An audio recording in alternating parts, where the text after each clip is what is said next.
Welcome back to another episode of TVGP's We Roguelike It, the show we play every roguelike in history. I'm your host, Boston. Joining me as always is Moonpier. Howdy. It's our fourth and final week of Curse of the Dead Gods. Um, I, I have, at the end of the day, I never really made as much progress in this as I wanted to. It wasn't for lack of trying. It was because probably a combination of this game, its difficulty ramps up pretty seriously, pretty quickly, and Mhm. I'm impatient. So, which is kind of the death knell for any roguelike. Yeah, and we talked about it a lot at the beginning too. Like, it does not help that this game literally got a bigger update, and that's why we started to play it the week Hades came out. Yeah, yeah. I didn't spend too much time this week playing Hades, but it is an unfortunate competitor to last year's hit roguelike, Mhm. which, man, Hades is real good on consoles. It's very, oh man, it's super good. You should go play it. But yeah, I feel like I'm not. I saw this in the Game Pass store where it's like, yeah, Curse of the Dead Gods, the Dead Cells update. And I was like, I like Dead Cells. Dead Cells is okay. And I feel like I never saw any of the Dead Cells stuff at I any point. 100% have not. Yeah, so I'm not. I'm not sure what's going on with that, but that's okay because Lord knows there's enough in this base game here to kind of keep you entertained for quite a while.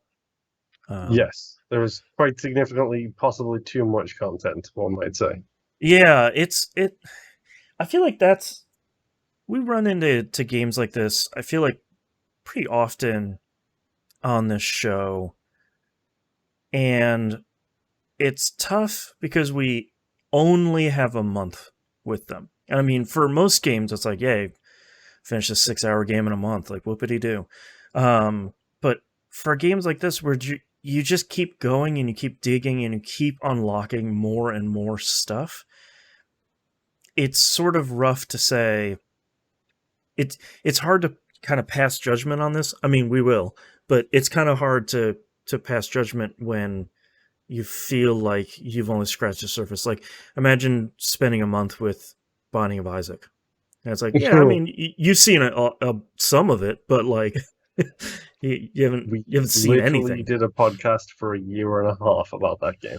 Yeah, exactly. Like, and that still wasn't. We mostly, that show ended because we mostly petered out on entertaining content, not that we petered out on Binding of Isaac content, which is Mhm.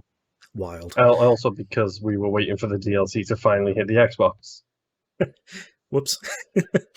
Yeah. um, yeah, it did eventually for listeners that didn't Fun know it. fact, still haven't bought it. Yeah, I mean, why not wait until Repentance at this point? You know? Well, it's that, and also it was, I think, the last Isaac content that was put out with that stupid studio. Oh, with Nicholas. Yeah, yeah, yeah, Yeah. So yeah. it's like, I love Edmund. Do I want to give them my money, or do I want to buy Tapeworm and Four Souls and buy Right, 17,000 plushies? You right. know. Yeah, like quick aside here. That's been something I've been not struggling with, but kind of chewing on for the last year or so. Has been like, boy, I do like supporting Ed and the team because now he has a team and Nicholas still has their Isaac team as well. But Hmm. boy, did the head of Nicholas do some real bad stuff and then refuse to step down or do anything about it. Um, Internal word has been that it's been much better since then, which is great. And that's not from him; it's from employees. Um, but it's one of those things where it's like, I'll probably continue to support Isaac. I definitely will after they leave Nicholas, because I think this is the last thing they have on contract. Um, but it's one of those things where it's like, I would rather support the team and Ed's team Yep.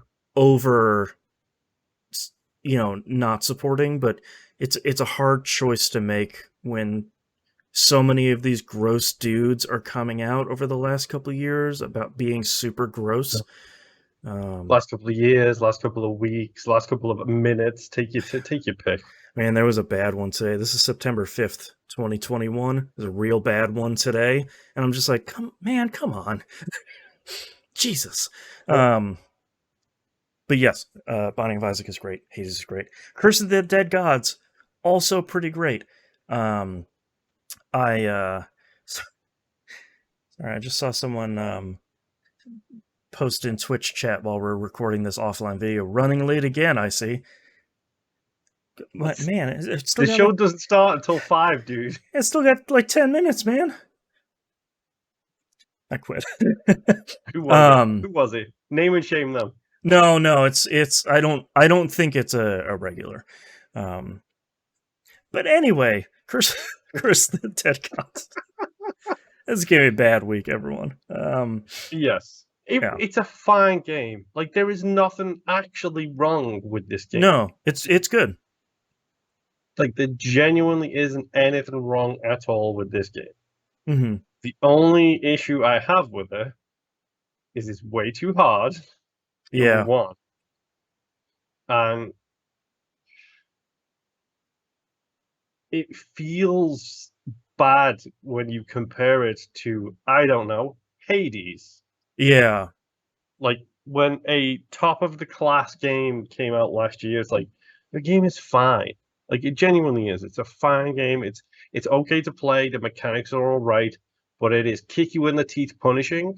Mm-hmm. And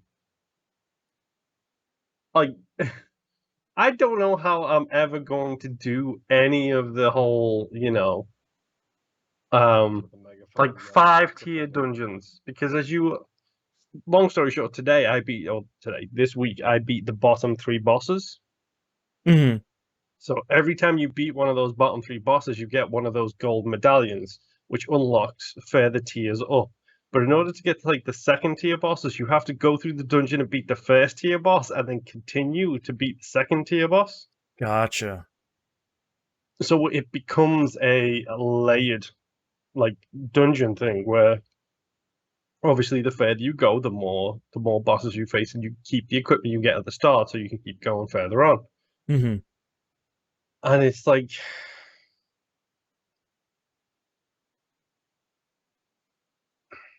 I like it. I genuinely do. Mm-hmm. But it's super duper slow. Yeah. And at the moment, I'm not really feeling it. And it's not the game's fault. No. It's 2021. It's insane right now. Yeah. The world has been in a free fall for about 4.5 years now, it feels. Right. Well, and I'm on the same page with you. I feel like if someone comes to me and says like, "Hey, I think Curse of the Dead Gods looks cool. Should I play it?" I'll say, "Yeah, give it a shot. It's good." It's not like the best roguelike you've ever played in the history of the world, but it's solid.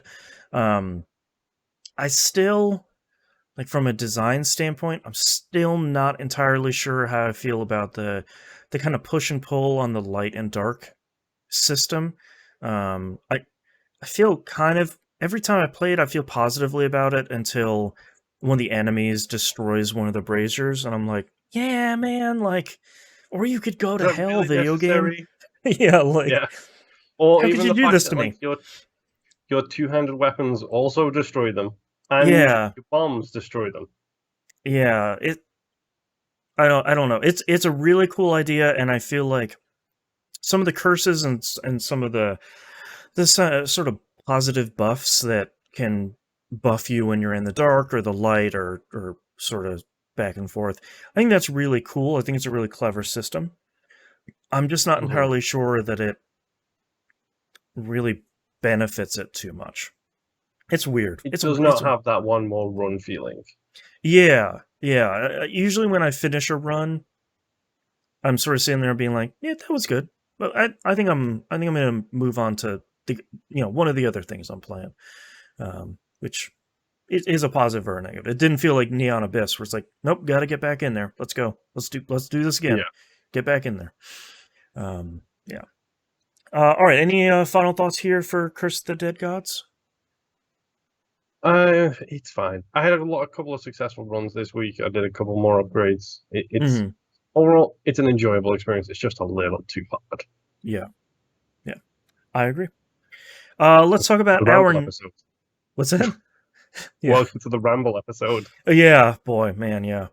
Let's talk about our next game, though. Next game, we're going to return to the once king of the pile, number one best roguelike of all time. That was, for the longest time, Hand of Fate, and we have not yet played the sequel, so that's what we're going to do for this month. We're going to play Hand of Fate 2, which I'm hoping will give us the video game shot in the arm here for heck yeah roguelikes. Not like we've been hitting the doldrums of it, but I feel like we need a hit. Where's my hit? Like, yeah. So hopefully, we need a hit. Also, something that's familiar, and also, to be honest, the world is a depressing place right now. Yeah. So let's build a dungeon out of cards, probably, and do some hack and slashing, probably. I mean, we were just talking about this pre-show. I know literally nothing about Hand of Fate 2 because my attitude was, well, I love the first one, so why bother looking anything up on the second one? Because we're going to play it at some point. So I'm hoping we come here next week saying like, oh yeah, you're building the dungeon, you're doing the hacking and the slashing and, all the normal stuff. So fingers crossed. Hand of Fate 2 is out on PC, Switch, Xbox One, and PS4, along with Linux and OS X. So it should be available pretty much anywhere you game. And we'll see you all next run. Bye. Bye. Gotta stop the video. There we go. Bye.